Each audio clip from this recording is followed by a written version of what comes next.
Warning Weather with Jim Spencer.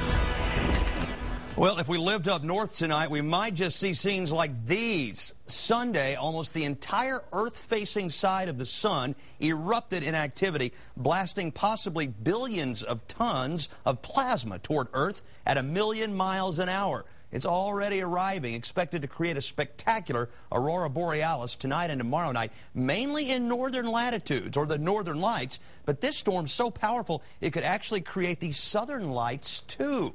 Visible sometimes even this far south, out away from city lights. This was the eruption on the sun on Sunday that did it. Incredible. We haven't seen anything like it since the last solar maximum back in 2001. You can look at that photo there and learn more about this eruption on my blog tonight, KXAN.com, under the weather blog, of course. Actually, we've posted 2 today. Also time for our August bird forecasts from Travis Audubon. This month, it's shorebirds right here in Central Texas. Well, tonight, we have a nice clear sky out there. I remember one time, in fact, back in 2001, actually from out in rural Travis County, seeing the red shade of an aurora borealis. The only time in my lifetime I've ever seen it. So I know it is possible down here. It's really, real neat. Doesn't last very long usually down this far south, but can be spectacular.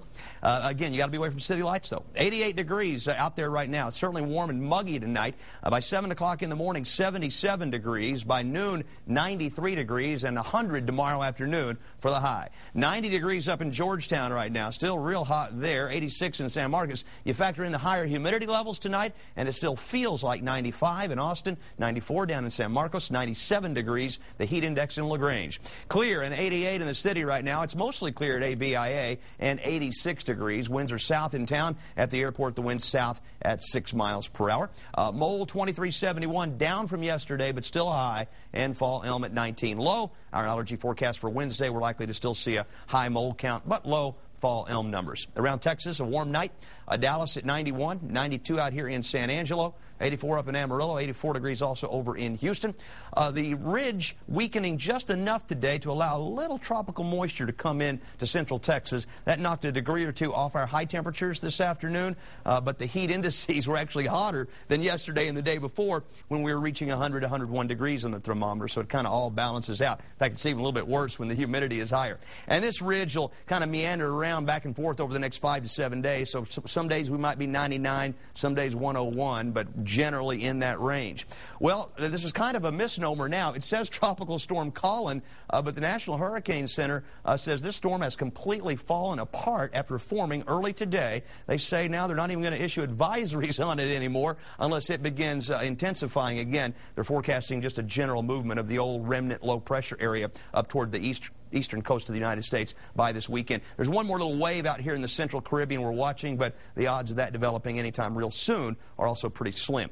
Okay, tonight, warm and muggy, mid to upper 70s. Tomorrow, you could get back to 100 degrees wherever you are. If not, you'll be close. 77 tonight, skies mostly clear, maybe some bright green or red lights out there in the distance. Look off to the north.